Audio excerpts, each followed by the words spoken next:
You're listening ad-free on Amazon Music.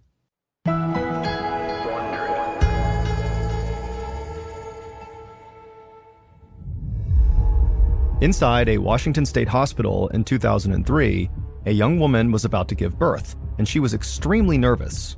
But not just because she was going to have a baby for the first time. A court officer stood just a few feet away from her, and her eyes never left the expectant mother.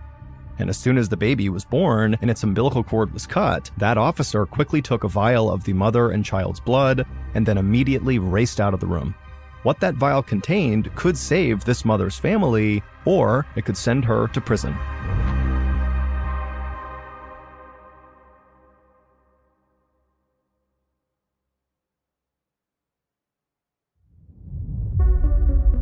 From Ballen Studios and Wondery, I'm Mr. Ballen, and this is Mr. Ballen's Medical Mysteries, where every week we will explore a new baffling mystery originating from the one place we all can't escape, our own bodies. If you liked today's story, please replace the Follow Button's mouthwash with hot dog water.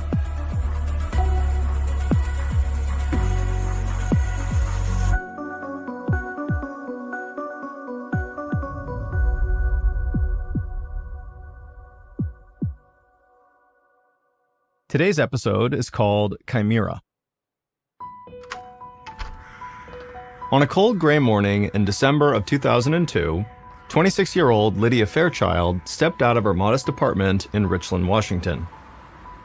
Her thick reddish-brown hair was tied back in a ponytail, and there were dark circles under her blue eyes. Lydia had not slept much the night before because there was a lot on her mind. She and her longtime boyfriend, Jamie Townsend, had just broken up again. Their relationship had been through many ups and downs over the last several years. They loved each other, but lately, they just couldn't seem to get along, and so they had finally decided to just end things. It was a tough situation, especially because they shared two kids, a 2-year-old boy and a 1-year-old girl. And things had become even more complicated because Lydia had recently found out that she was pregnant again. Lydia walked off the front steps and headed to her car, trying her best to ignore her overflowing mailbox. She didn't need to look at what was in her mailbox to know it was a whole bunch of bills that were all past due. The bills were another reminder of how challenging life had become lately. She was newly single, pregnant, and also unemployed. While Richland, Washington was a comfortable and safe place to call home, trying to find a job there had been a struggle for Lydia, and her savings were now running low. But she did have one thing she was counting on to keep her going. Several weeks ago, she'd applied for welfare benefits, and this morning, she finally got a phone call about her application. Lydia thought everything had been approved, but the person who called her said there was a problem and she would have to come down to the office to talk about it. And so that was where she was going this morning. So Lydia got into her car and she drove to the social services department a few miles away. Meanwhile, the social worker who had called Lydia waited for her in his office. Sitting next to him was his colleague, a woman dressed in a conservative dark blue suit. Neither of them said very much. They were too focused on studying Lydia's case file. The two of them had seen hundreds of welfare applications over the past few years, but never one like Lydia's, and so they were very curious to see what she would have to say. A few minutes later, there was a knock on the door and Lydia entered. Once she sat down, the social worker who had called her got right to the point. There was a problem with the DNA tests that Lydia and her kids had submitted in order to receive these welfare benefits. The results showed that Lydia was not actually the children's mother. For a long moment, Lydia didn't say anything. Then she let out an awkward laugh and told them there had to be some mistake. But the social worker shook his head. DNA testing had a 100% accuracy rate. Lydia just sat back in her chair with this look of total disbelief in her eyes. And it was at this point the social worker's colleague, who was dressed in the dark blue suit, finally spoke up and introduced herself. She told Lydia she was not a social worker, she was a lawyer, and she was with the prosecutor's office. The lawyer got right to the point. Lydia had clearly committed welfare fraud. She had claimed children that were not hers as dependents on her welfare application, and this was a serious crime. And so the lawyer asked Lydia point blank if she was trying to pass these kids off as her own in order to collect a higher welfare payment. And Lydia said no, of course not. Then the lawyer suggested that Lydia must have stolen someone's identity. But Lydia immediately pulled out her driver's license, which had her name on it and all of the information she had included on her application, and Lydia promised the license was real.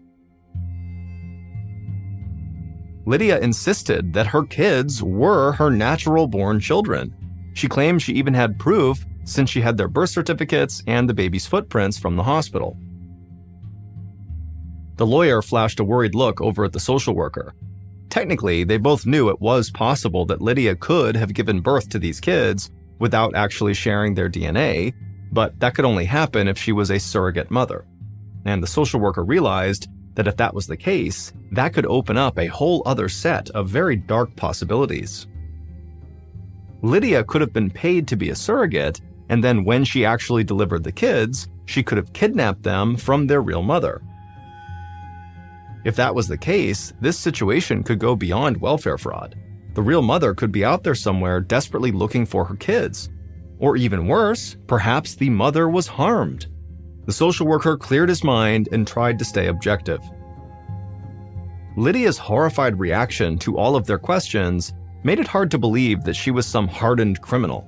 But the best scammers could be great actors. And in his career, the social worker had seen plenty of criminals put on Oscar-worthy performances. Finally, after Lydia continued to deny that she had done anything wrong, the social worker and the lawyer told her that she was free to go. But as she gathered her things, the woman from the prosecutor's office gave her a dire warning. Prosecutors were preparing a criminal case against her, and they could take her kids at any moment.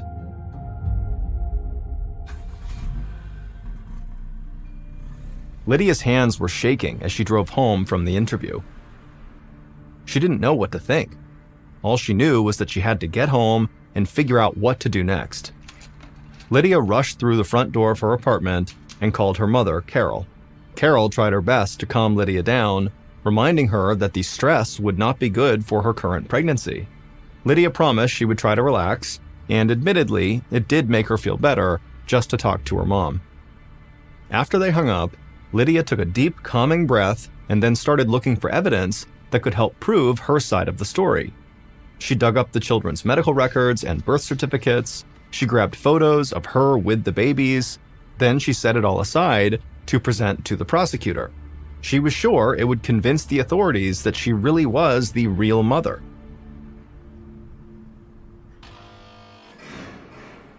The next day, about 600 miles away, inside of a prison in Montana, an inmate was lying on his bunk bed. The gray-haired 50-year-old man looked up when he heard the familiar sound of a guard rapping on the bars. The guard told him that someone named Carol was calling him. The inmate's name was Rod Fairchild, and he was Lydia's father. Carol was Lydia's mom and Rod's ex-wife. If she was calling, Rod knew it meant something was wrong. Rod sat up and followed the guard to the prison's call center. The moment he picked up the receiver, he could tell that Carol was very upset. She told him everything that was happening to Lydia, that she was in trouble over a DNA test and was now being accused of committing welfare fraud. Rod told her to stay calm and that he was sure there must have been some mistake, and he was positive it would all get cleared up soon. But after the call ended, Rod dropped the optimism he had shared with Carol. As he headed back to his cell, he couldn't help but think about the DNA evidence. He wanted to believe his daughter, but he knew DNA didn't lie. And if she tried to fight DNA evidence in court, he was afraid she would lose. As her father, Rod felt terrible about the whole situation, and he even felt a little bit guilty. After all, he was serving time for business fraud, and now his daughter was in trouble over welfare fraud, and so he knew he had not set a great example for his child. Either way, Rod wondered if his daughter had gotten herself into trouble and was now trying to cover it up. The following week, the prosecutor, who was now in charge of Lydia's case, was busy building a case against her. He had to be absolutely certain that there had not been an error with Lydia's DNA test. Although it was highly unlikely, Lydia's samples could have been accidentally switched with someone else's, or maybe they had been tainted somehow. So just to be safe, he ordered Lydia and her kids to come in and submit 3 more DNA samples for testing. It took a few months to process the tests, but sometime around March of 2003, the prosecutor had his answer, and it was exactly what he expected. The prosecutor phoned Lydia to tell her the results. According to this second round of testing, Lydia was still not the children's biological mother. Lydia insisted these results were wrong too, and she began to argue with the prosecutor. She asked if the authorities had seen the birth certificates, the baby footprints, and all the photos of her with the kids. The prosecutor told Lydia that yes, they'd seen them, but it didn't matter. Nobody was denying that she gave birth to the kids. They're denying that they are her kids. At this point, the authorities were convinced that Lydia was running some sort of surrogacy scam. With the newest rounds of DNA tests in their hands, they had everything they needed to convict Lydia. The prosecutor informed her she'd be receiving a court summons and advised her to hire a lawyer. Lydia hung up from the prosecutor in a total daze. She knew she was in deep trouble.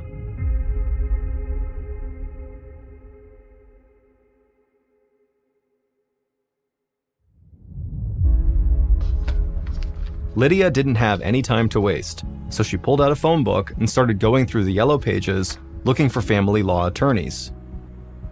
She explained her situation to each one, but they all said the same thing. There was no sense in fighting DNA evidence, and so none of the lawyers she contacted would agree to represent her. They knew they would lose. By the end of April, when Lydia was 8 months pregnant, she was a total nervous wreck and basically wasn't eating.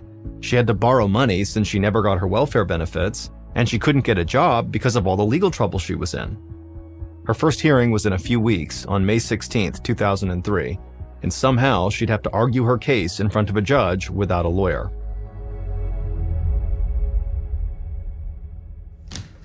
On May 16, 2003, Lydia's case went to court. This was a preliminary hearing to determine what would happen to her kids while her case proceeded. The judge overseeing the hearing sat in his chambers, reviewing the evidence against Lydia. He thought it was the strangest case he'd ever seen. The prosecution wanted to put her son and daughter in foster care, and it was now up to him, the judge, to decide. He put on his robe and walked into the courtroom, curious to meet the mother. Lydia, who was now 9 months pregnant, struggled to stand up when the judge entered the courtroom.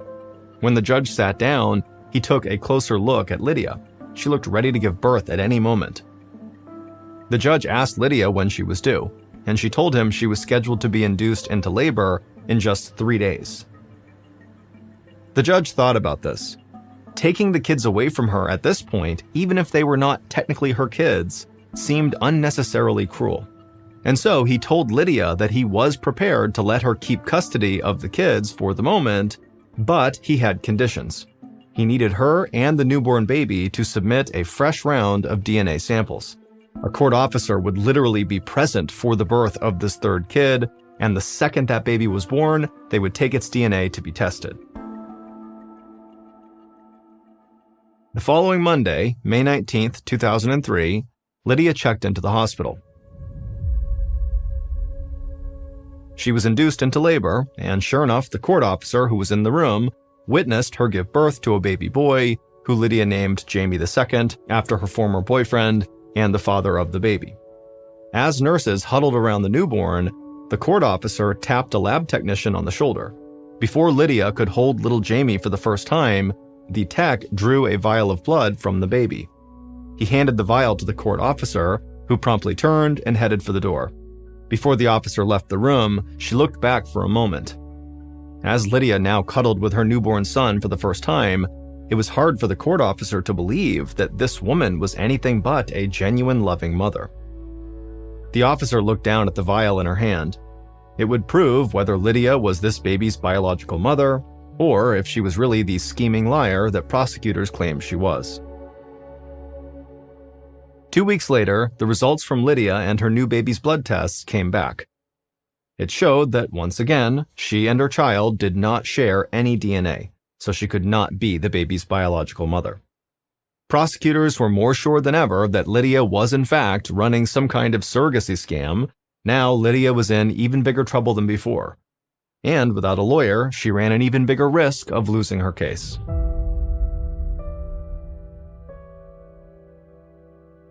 Just a few days after Lydia's newest DNA results came back showing she was not the biological mother of her newest baby, a 41-year-old attorney named Alan Tyndall sat down at his cluttered desk with his morning coffee. He had a stack of paperwork that he was not looking forward to doing that day, so when his secretary patched through a potential client, he was happy to take the call. It was Lydia, and as Alan listened to her story, he wasn't sure what to make of her. Like any good lawyer, he knew DNA evidence was the gold standard. But Alan enjoyed a challenge. He was a proud military veteran and former public defender. He was used to taking on tough situations. Alan was especially curious about Lydia's most recent DNA test. To his knowledge, the only way a woman could give birth to a baby that was not hers was if she was a surrogate. But Lydia said she wasn't, and this child and the other two were really her biological children.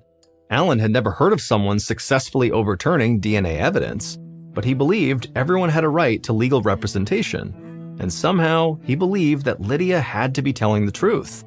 And so he told her he would take her case. With Lydia's next court date looming, Alan got straight to work. He spent long nights at his office looking for any logical way to defend her, but he kept arriving at the same conclusion. There was no fighting DNA evidence. After several weeks, Alan was still no closer to finding a way to defend Lydia, until one morning, his secretary brought him a recent edition of the New England Journal of Medicine. It came with a note from a colleague. There was an article they thought could be relevant to Lydia's case. At first, Alan shrugged it off. Lydia's case was starting to make the local news because it was so unusual, and so as a result, Alan had been getting a lot of unsolicited advice from people who had seen her story on the news. But Alan was not making much progress on his own, so he picked up the thick journal and started to flip through it. And by the time he got to the end, his eyes were wide. He could not believe what he had just read. It was a long shot, but if what he had read was true, it could be the key to winning this impossible case. Alan's first step was to convince the judge to postpone the trial. He explained that Lydia needed to undergo more in-depth testing to try out this new theory he had, and it could take months to get the results. The judge agreed to delay the court date until April of 2004, nearly a year away. Alan was confident that would give them enough time. And so right away, he sent Lydia off to lab after lab where she underwent a battery of tests. Then they waited. Almost a year went by, and Alan was still waiting for the results, and the date for Lydia's hearing was fast approaching. One night, Alan was in his office working on his opening statement for Lydia's case when his phone rang. It was the doctor overseeing Lydia's lab work, and he told Alan he had some bad news. There was still too much data to analyze, and Lydia's test results wouldn't be ready in time for her hearing. Alan could not hide his disappointment.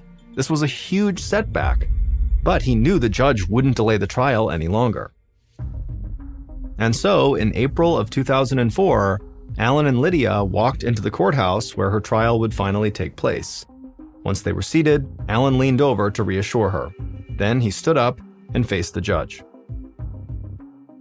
Alan didn't have the science-based evidence that he'd been counting on this whole time. What he had instead was a very strange story to tell, and everything in the whole case came down to whether he could get the judge to believe it. He began to explain why a schoolteacher who lived 3,000 miles away in Boston, Massachusetts, and who had never met or even heard of Lydia, could prove his client was innocent. That schoolteacher's name was Karen Keegan, and in the late 1990s, Karen was sick and needed a kidney transplant. Hoping her sons would be a match, they all took a DNA test. And just like Lydia, the results showed there was a 0% chance that Karen was the mother of her kids. But unlike Lydia, Karen was able to find out why. A Harvard doctor looked into her case and suggested an extremely bizarre scenario. Karen was something called a human chimera. This condition was named after a creature from Greek mythology who had a lion's head, a goat's body, and a serpent's tail. So basically, it was several different animals rolled into one. When a woman conceives twins, it's because 2 eggs in her womb have been fertilized. On extremely rare occasions, the 2 eggs then fuse a few days after fertilization, and when that happens, the resulting embryo becomes one fetus with 2 different genetic codes. This is a human chimera. And once it's born, different parts of its body have unique strands of DNA. That explained why Karen Keegan didn't come up as a genetic match for both of her sons. The sample they had tested came from her other set of DNA. But then they tested different parts of Karen's body, her hair, her skin, even her bladder, and eventually they found DNA that did match her sons, and it came from Karen's thyroid gland. Alan argued that Lydia had to be a chimera too. Essentially, he was telling the judge that Lydia was her own twin. And because of this, samples may have been taken from a part of Lydia's body that had a different set of DNA than her kids. Unfortunately, they still had not found any tissue within Lydia that matched her kids' DNA yet. But they did have something. Alan had gotten Lydia's mom tested, and that test proved that at least she, the mother, shared DNA with Lydia's children. That meant either Lydia or Lydia's sister had to be the kid's mother. The judge took a moment to digest the evidence. If all his years on the bench taught him one thing, it was that DNA tests were always right. But Alan's argument was very compelling. Then the judge made his announcement. He told the court he believed Lydia Fairchild was indeed the mother of these kids. In his opinion, the story of Karen Keegan, paired with the new DNA results of Lydia's mother, proved that Lydia had to be a human chimera. And so the judge dismissed Lydia's case and admitted that he was wrong. After almost 2 years, Lydia's ordeal was finally over. She burst into tears as Alan put his arm around her. She had been telling the truth, as crazy as it sounded, the whole time. A few months later, doctors were able to finally show that Lydia's DNA did match her kids. They found the matching DNA from a cervical smear. Lydia Fairchild went down in textbooks as only one of 100 human chimeras ever identified. And while her ordeal would forever haunt her, it did bring her family closer together than they ever had been before. Lydia and her ex-boyfriend, Jamie Townsend, did get back together long enough to have a 4th child. This time around, because the world knew that Lydia was a human chimera, nobody questioned if she was the mother.